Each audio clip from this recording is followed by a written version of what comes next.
it's very difficult for wide receivers and quarterbacks during the drill portion of all of this to find that similarity with one another, because they've never thrown with one another unless they signed with the same agent and they've been at the same place working out together, right? That's the commonality of it all. If they don't have it, it can be really difficult. And we saw some quarterbacks, I feel, really struggle, especially on the throws that it should be second nature to you. Throwing to your left, having to open up your hip a little bit more. I think Malik Willis is getting a lot of praise, I think, predominantly about his actions while in Indianapolis, which I think should be praised. But I also think there's some hype, that there's a hype train with him that exists, that when we have Bruce on the show a little bit later, we critiqued these quarterbacks last night in real time, and other than when he uncorked a 65-yard ball, now we'll get to that in a second, he looked a bit labored. It didn't look as fluid as I would have liked to seen. And I think people have just kind of glossed over that a little bit because... Yeah, get a little bit more into that, because you mentioned it, and it's true. He's getting just universally praised. Rich is touting his wares. You had me at hello. Well, let's just say this: 65-yard throw. I mean, that's a wow throw. Well, in my underwear, I could go out and throw it 65 yards. Like right now? Should we do it in the break? I mean, we have a football. I know. We can try it. I don't Wow. know if we have 65 yards worth of distance. We got about 80 out there. But I could throw it a long ways in my underwear with no one around me, Uncle no Rico. coverages to read or anything like that. Yeah, but you talked about his fluidity. Can you just speak a little bit more about that? So if you want a real game... everyone's like, wow, this kid is going to climb draft boards now, and you're kind of like, pump the brakes. So. Yeah, just same with Carson Strong. Both guys, I think, have exceptionally strong arms. Carson uncorked a 70-yarder last night too, right? I mean, it's meaningful because you have that ability, but they both look like they... So here's the best in-game comparison I can give you. Patrick Mahomes in the second half against the Cincinnati Bengals. Watch him throw the football. He is not fluid. He's labored. He is guiding the football.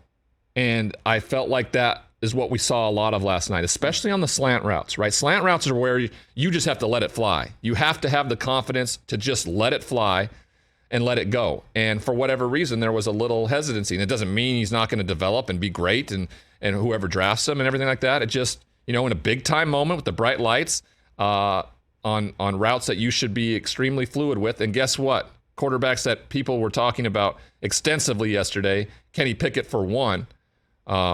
How would you like to be standing there and have the NFL Network's camera right next to you? And you're not oblivious to this. Right. You know the camera's not on your face. The camera is zoomed in on your tiny hands. All right? And then he goes out and absolutely shreds it. He's accurate. He's explosive. He looked great in what he did. Dan Orlovsky, friend of the show, really talked about how the more tape he looks at, the similarities between him and Tony Romo are really there. I really liked it. I thought Brock Purdy made himself some money last night. Incredibly accurate. Now, he's got to be a better decision maker. At Iowa State, he made some just absolutely boneheaded decisions that cost his team some games and things like that. So it has to improve. But he was accurate. He was a leader last night. Crum out of Kent State, I thought he made himself some money too. A MAC player. Bruce will be there to talk about it a little bit later, like I said. But the guys that I think that are getting heaped with the praise, Malik Willis for one, I would say probably finished, bottom end of the top 5 last night. I would say Kenny Pickett was by far the best quarterback, and I really think Crum and Purdy really had their moments. I thought Desmond Ridder also did as well. And then I think, Malik Willis. So I expect that to continue. I expect their pro days to be exceptional. I will say this, and I knew this was going to happen, and this was the point that you guys were having the bet around. What team's going to move up as far as they can to get one of these quarterbacks? Yep. And with the 8.5-inch hands that was released yesterday, we went, that bet's probably out of it. It's not, right? You go out and compete, and you go out and throw, and you go out and perform the way you did under the bright lights, with the adversity of having to carry that all day and having the cameras just point to your hands. Like I can't believe what that must have felt like. It was like, it's like in the The Spy Who Shagged Me, the Austin Powers movies, and Fred Savage is up there with the big mole, and it's just it's Dr. Evil pointing at him, mole. It's hands, tiny hands, can't throw hands, and he goes out and whips it around. Yeah. So I love this performance. I've liked him though, and maybe I'm biased. I've just liked him from the get-go. I love what he was been able to do in Pittsburgh. The Steelers need a quarterback. I don't know if he lasts that long, or Pittsburgh's going to have to move up to find that. There's going to be some teams later in the round who need and want a quarterback that fall in love with either Malik Willis or Kenny Pickett. I do believe that, and they're going to move up because GMs have FOMO, and I say it all the time. They have the fear of missing out on the franchise quarterback because they don't necessarily know where they get him. Right? Josh Allen was late in the top 10.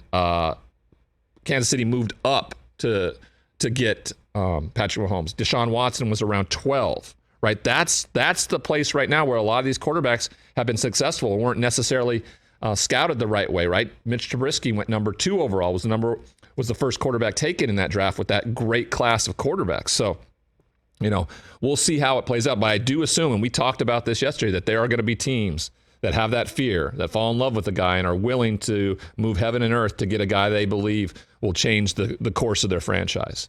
And we saw some of those guys last night perform at a very high level. So it was fun to watch, fun to be a part of. We'll get more into the wide receiver aspect of it because there were some incredible, 40 times by guys that really established themselves. This draft is going to be loaded with wide receivers, right? And Drake London, who's considered the number 1 overall guy, he didn't even work out because he's still coming back from injury. Quarterback, we didn't also talk about Matt Corral. He didn't work out as well. He's about almost 100% healthy again after the injury in the bowl game. He's a guy that at Next Gen Stats has the highest draft grade right now. I think 89. So we'll see where that lands too. It's going to get interesting as it always does every year leading into the draft. The hype train, the spin starts to work for agents and writers and puff pieces and this, that, and the other, and disinformation that's put to the side and what this and the and quarterbacks rule the NFL, boys. Cool. They rule the NFL, and they're going to continue to rule through this process. Loaded draft, probably the deepest in years because of COVID. Guys that didn't go pro now are. There are going to be guys in the 3rd, 4th, 5th round that you pick up that can be immediate starters in this league. Hey, you watched all the way to the end. Thanks for that. Watch more right here.